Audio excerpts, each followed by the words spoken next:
Test 2. This is the IELTS listening test. You will hear a number of different recordings, and you will have to answer questions on what you hear. There will be time for you to read the instructions and questions, and you will have a chance to check your work. All the recordings will be played once only. The test is in 4 parts. At the end of the test, you will be given 10 minutes to transfer your answers to the answer sheet. Now turn to Part 1.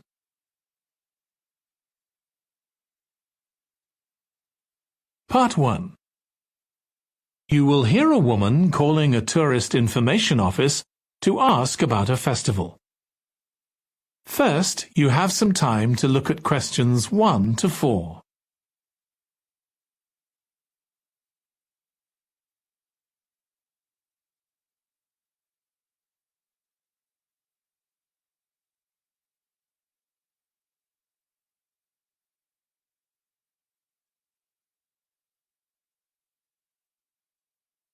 Now listen carefully and answer questions 1 to 4.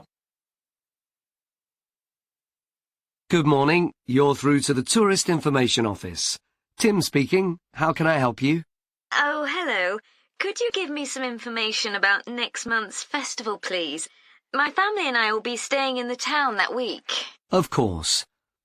Well, it starts with a concert on the afternoon of the 17th. Oh, I heard about that. The orchestra and singers come from the USA, don't they? They're from Canada. They're very popular over there. They're going to perform a number of well-known pieces that will appeal to children as well as adults. That sounds good. My whole family are interested in music.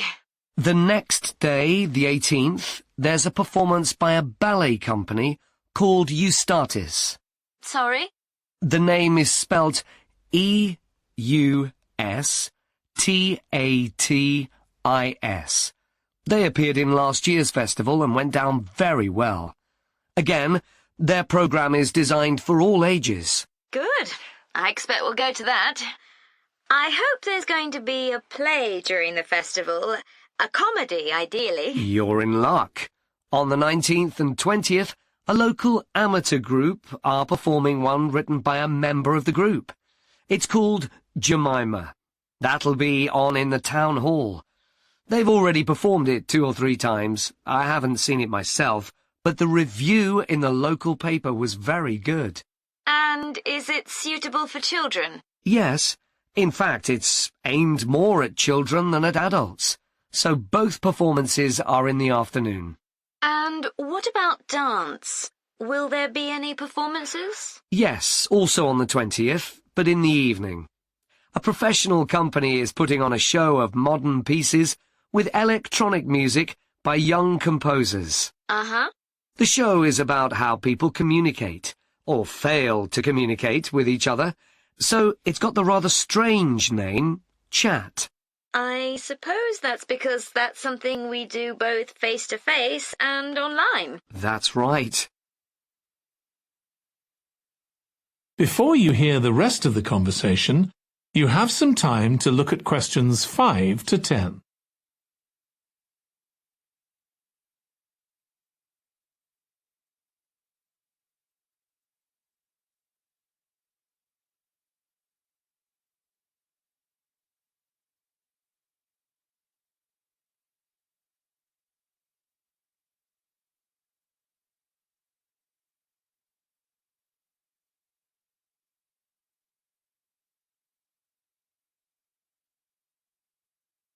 Now listen and answer questions 5 to 10.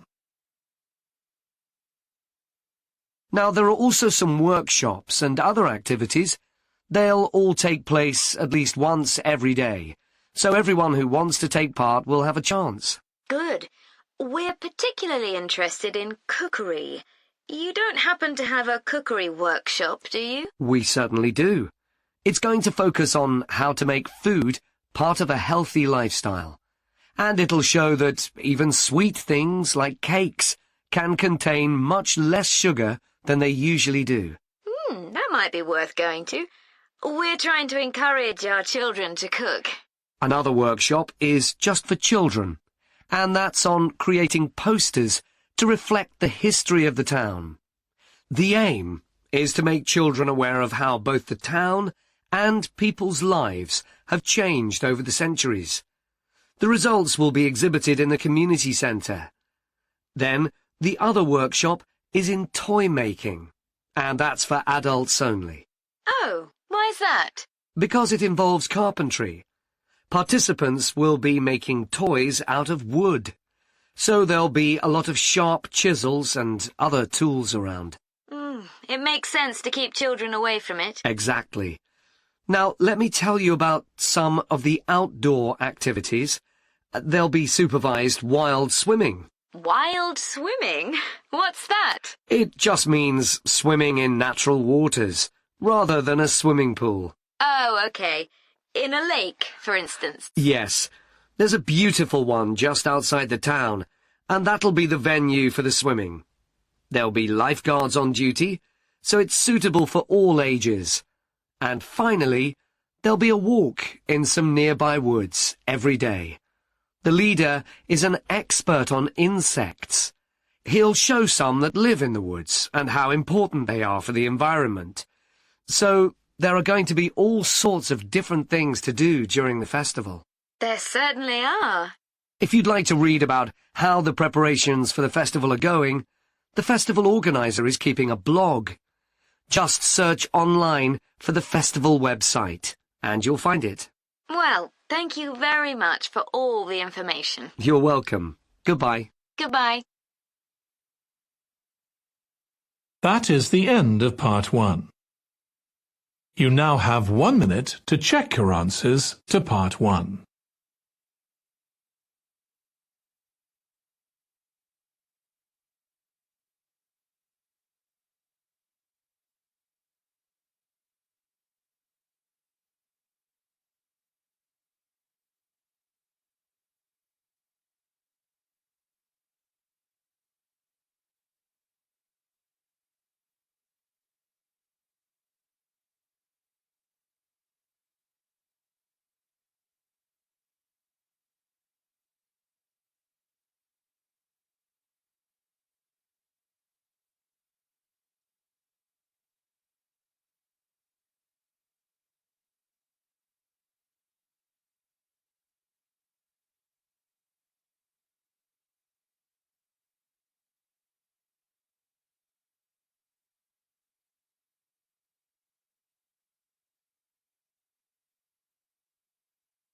Part 2. You will hear part of a talk to a gardening club about a local park. First, you have some time to look at questions 11 to 14.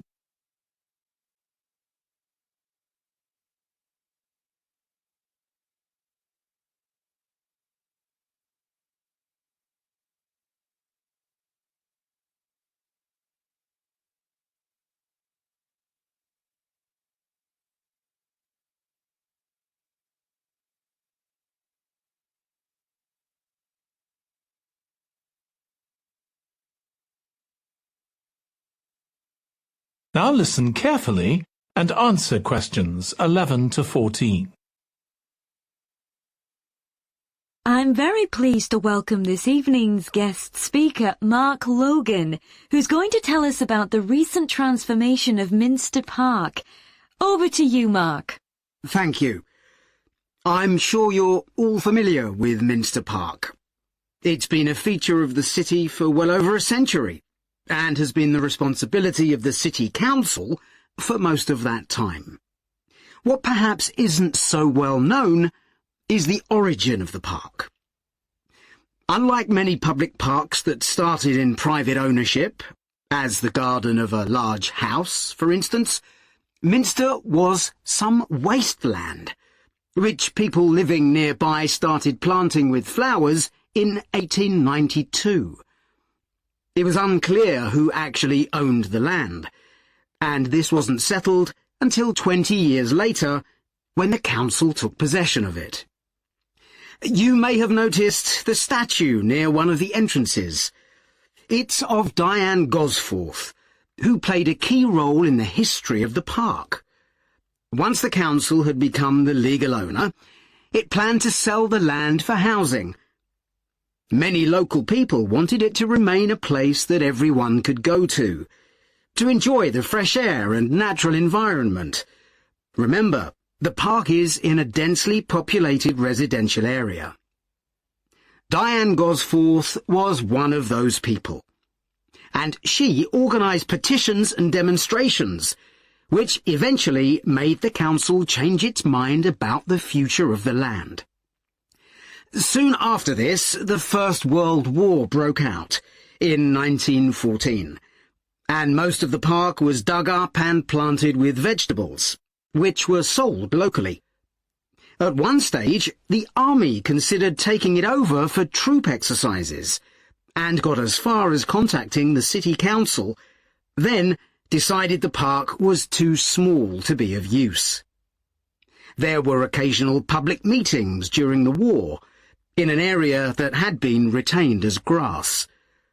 After the war, the park was turned back more or less to how it had been before 1914, and continued almost unchanged until recently. Plans for transforming it were drawn up at various times, most recently in 2013, though they were revised in 2015 before any work had started. The changes finally got going in 2016 and were finished on schedule last year. Before you hear the rest of the talk, you have some time to look at questions 15 to 20.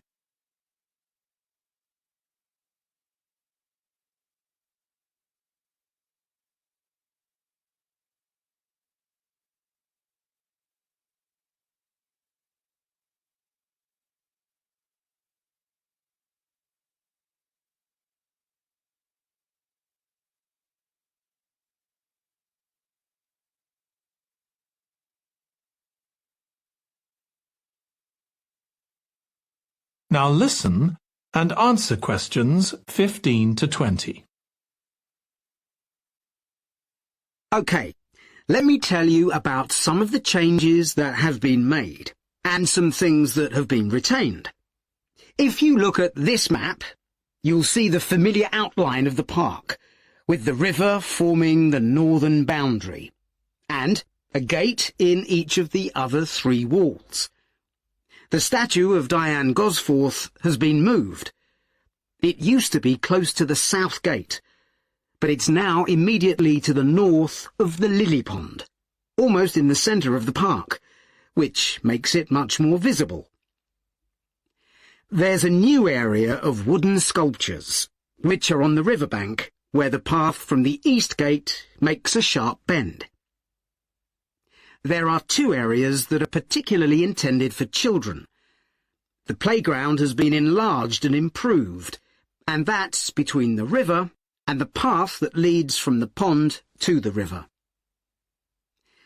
Then there's a new maze, a circular series of paths separated by low hedges. That's near the west gate. You go north from there towards the river and then turn left to reach it. There have been tennis courts in the park for many years, and they've been doubled, from 4 to 8. They're still in the southwest corner of the park, where there's a right-angle bend in the path. Something else I'd like to mention is the new fitness area. This is right next to the lily pond on the same side as the west gate. Now, as you're all gardeners, I'm sure you'll like to hear about the plants that have been chosen for the park. That is the end of part 2. You now have 30 seconds to check your answers to part 2.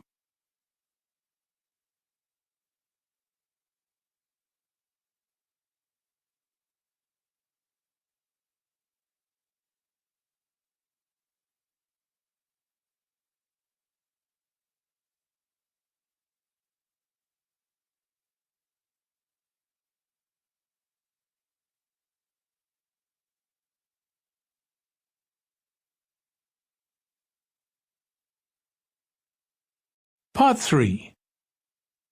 You will hear two students of English called Kathy and Graham planning a display on 19th century British life and literature for a university event. First, you have some time to look at questions 21 to 24.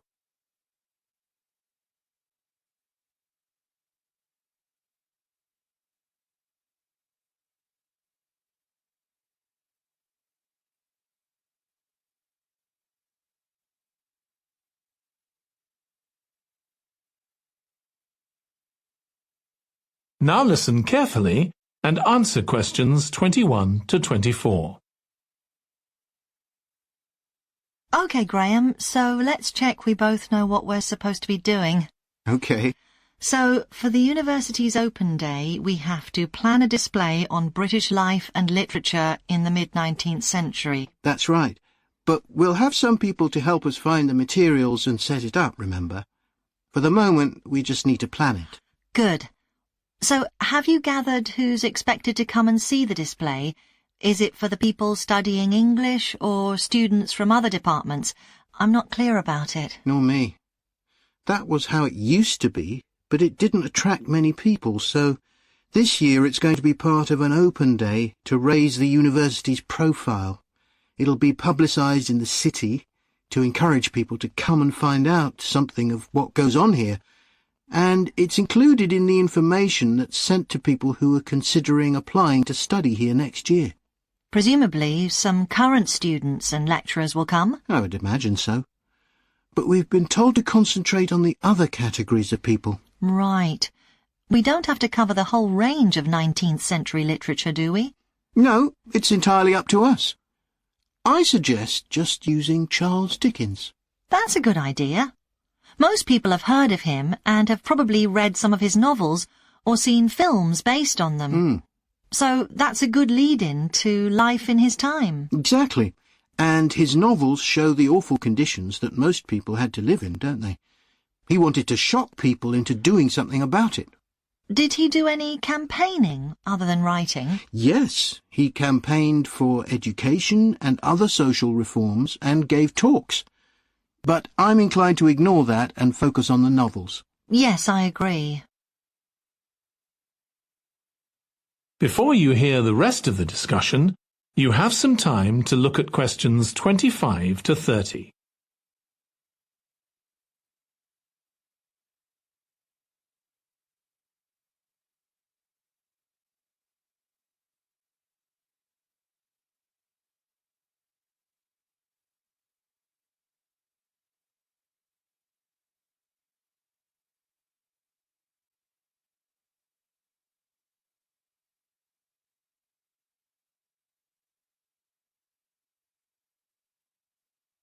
Now listen and answer questions 25 to 30. OK, so now shall we think about a topic linked to each novel? Yes, I've printed out a list of Dickens's novels in the order they were published, in the hope you'd agree to focus on him. You're lucky I did agree. Let's have a look. OK, the first was The Pickwick Papers, published in 1836. It was very successful when it came out, wasn't it? And was adapted for the theatre straight away. There's an interesting point, though, that there's a character who keeps falling asleep, and that medical condition was named after the book, Pickwickian syndrome. Oh, so why don't we use that as the topic and include some quotations from the novel? Right. Next is Oliver Twist. Mm-hmm. There's a lot in the novel about poverty, but maybe something less obvious. Well, Oliver is taught how to steal, isn't he? We could use that to illustrate the fact that very few children went to school, particularly not poor children, so they learnt in other ways. Good idea. What's next? Maybe Nicholas Nickleby? Actually, he taught in a really cruel school, didn't he? That's right. But there's also the company of touring actors that Nicholas joins. We could do something on theatres and other amusements of the time. We don't want only the bad things, do we? OK. What about Martin Chuzzlewit? He goes to the USA, doesn't he? Yes. And Dickens himself had been there a year before and drew on his experience there in the novel. I wonder, though.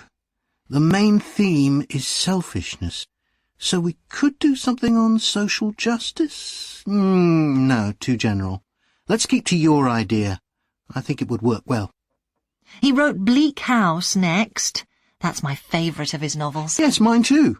Oh, His satire of the legal system is pretty powerful. that's true. But think about Esther, the heroine. As a child, she lives with someone she doesn't know is her aunt, who treats her very badly. Then she's very happy living with her guardian, and he puts her in charge of the household. And at the end, she gets married, and her guardian gives her and her husband a house, where, of course, they're very happy. Yes, I like that. What shall we take next? Little Dorrit? Old Mr. Dorrit has been in a debtor's prison for years. So was Dickens's father, wasn't he? That's right. What about focusing on the part when Mr. Dorrit inherits a fortune and he starts pretending he's always been rich? Good idea. OK. So next we need to think about what materials we want to illustrate each issue. That's going to be quite hard. That is the end of part 3. You now have 30 seconds to check your answers to part 3.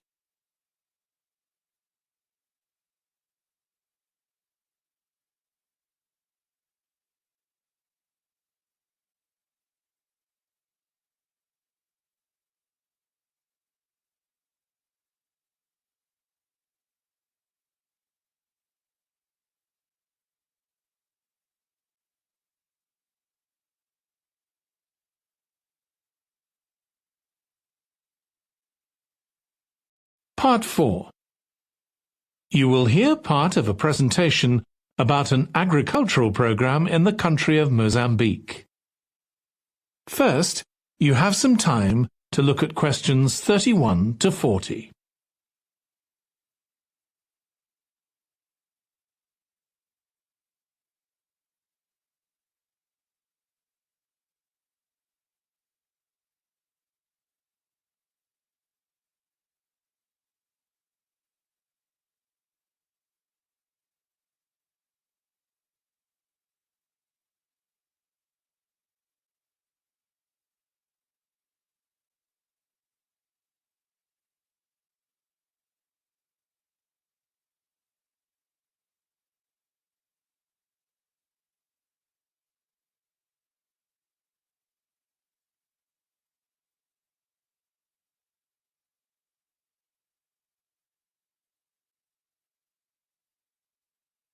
Now listen carefully and answer questions 31 to 40. I'm going to report on a case study of a program which has been set up to help rural populations in Mozambique, a largely agricultural country in Southeast Africa. The program worked with 3 communities in Chikwalakwala district, near the Limpopo River. This is a dry and arid region with unpredictable rainfall. Because of this, people in the area were unable to support themselves through agriculture, and instead they used the forest as a means of providing themselves with an income, mainly by selling charcoal. However, this was not a sustainable way of living in the long term, as they were rapidly using up this resource.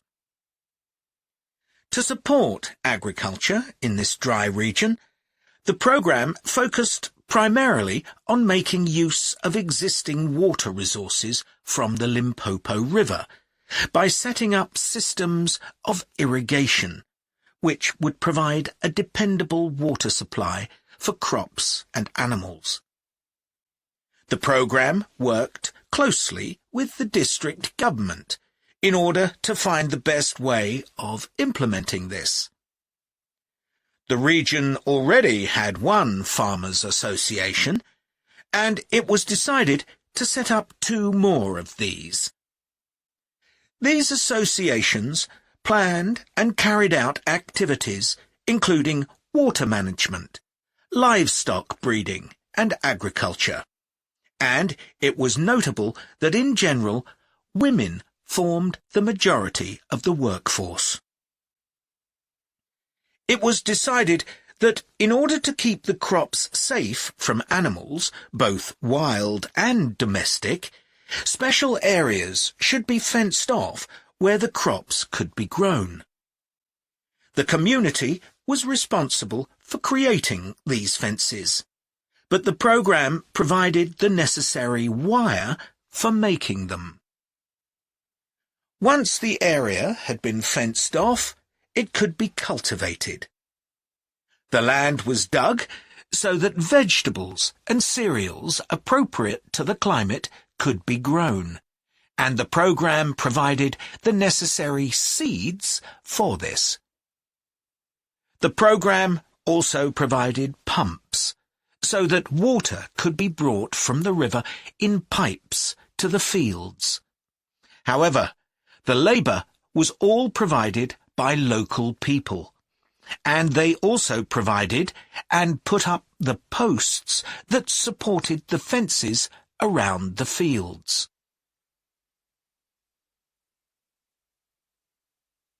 Once the programme had been set up, its development was monitored carefully. The farmers were able to grow enough produce not just for their own needs, but also to sell.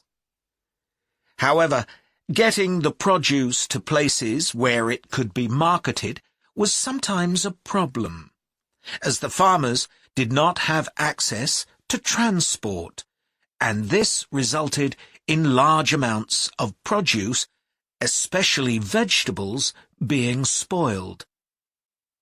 This problem was discussed with the farmers' associations, and it was decided that in order to prevent food from being spoiled, the farmers needed to learn techniques for its preservation. There was also an additional initiative that had not been originally planned, but which became a central feature of the programme. This was when farmers started to dig holes for tanks in the fenced-off areas, and to fill these with water and use them for breeding fish, an important source of protein. After a time, another suggestion was made by local people which hadn't been part of the programme's original proposal, but which was also adopted later on. They decided to try setting up colonies of bees, which would provide honey both for their own consumption and to sell. So, what lessons can be learned from this programme? First of all, it tells us that in dry, arid regions, if there is access to a reliable source of water, there is great potential for the development of agriculture. In Chiqualaquala, there was a marked improvement in agricultural production, which improved food security and benefited local people by providing them with both food and income. However, it's important to set realistic timelines for each phase of the programme, especially for its design, as mistakes made at this stage may be hard to correct later on. The programme demonstrates that sustainable development is possible in areas where there is... That is the end of Part 4. You now have 1 minute to check your answers to Part 4.